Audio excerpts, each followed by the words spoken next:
In this video, I'd like to talk about a brief introduction to MRI system. Magnetic resonance imaging is non-invasive technology that generates detailed images of structures inside the body. Such images are widely used in the medical and biomedical applications to help doctors detect, diagnose, and monitor diseases and other health-related issues. In short, MRI machines work by subjecting a patient inside a small confined space to a strong magnetic field that alters the alignment of the protons in their body. The MRI machine also produces a current that affects the proton spine. After the RF magnet field is turned off and the protons return to an equilibrium state, releasing energy. A receiving coil such as the bridge coil detects these changes, which is later turned into an image.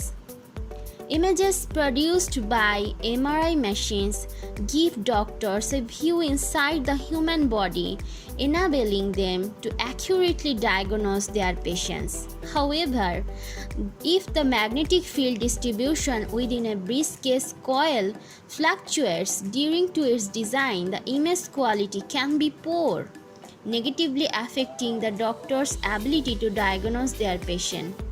To help the doctors avoid these issues, engineers can optimize MRI bridge coil designs with simulations.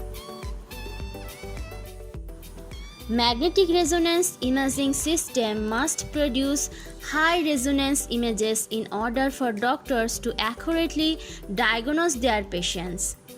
To achieve this level of image quality, there must be a known reliable base magnetic field distribution within the MRI machine and its component such as the bridge coil. This is where simulations come in. By designing MRI bridge coils with the COMSOL software, we can manipulate and optimize the magnetic field and improve the scan data that MRI machines generate. The example model that we discussed today demonstrates how to design a bridge coil and optimize its magnetic field around a phantom human head to create the desired distribution. It also examines the circular polarity of the magnetic flux density around the phantom and surrounding air. At the center of our geometry is a human head phantom that is contained within a bridge coil. The coil colored orange in the following image includes the lumped ports and the capacitor, which we define using lumped elements. The lumped ports provide quadrature excitation for the coil, while the capacitors determine the coil's resonance frequency and generated field's homogeneity. We obtain the homogeneous magnetic field along the circular perimeter through a combination of the quadrature excitation and an appropriate amount of lumped elements within the coil. Surrounding the coil is an RF shield which is assigned a perfect electric conductor condition, just like the coil surfaces. The air domain around the coil is represented by an air sphere with scattering boundary conditions at the sphere boundaries to prevent reflections into the modeling domain. As for the mesh, we use the automatic mesh control option in the electromagnetic waves frequency domain interface.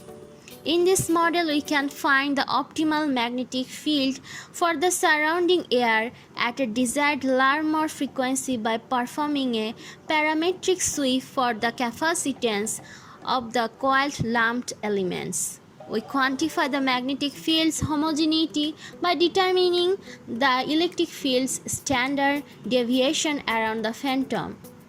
As for the circularity, we estimate the axial ratio of the magnetic field around the phantom.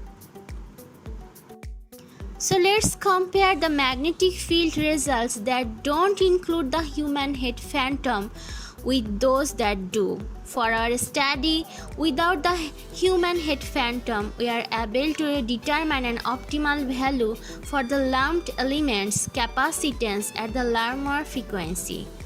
Further, we can assume that the flux is rotating circularly since the magnetic flux density's real part is nearly orthogonal to its imaginary part. When the coil is loaded with a human head phantom, the results show that the high dielectric loading in the center of the coil causes the field's uniformity and circularity to become distorted. In this case, we could tune the coil's capacitors to address this issue. Let's examine our results for the integration of the magnetic flux density's axial ratio as well as the standard deviation of the electric field norm around the human head phantom. By the comparing different values of the lumped elements capacitance, we see that the optimal capacitance value for the achieving a circularly polarized magnetic field is around 28.5 pF. Results like this show the COMSOL can be used to help design and optimize MRI bridge coils.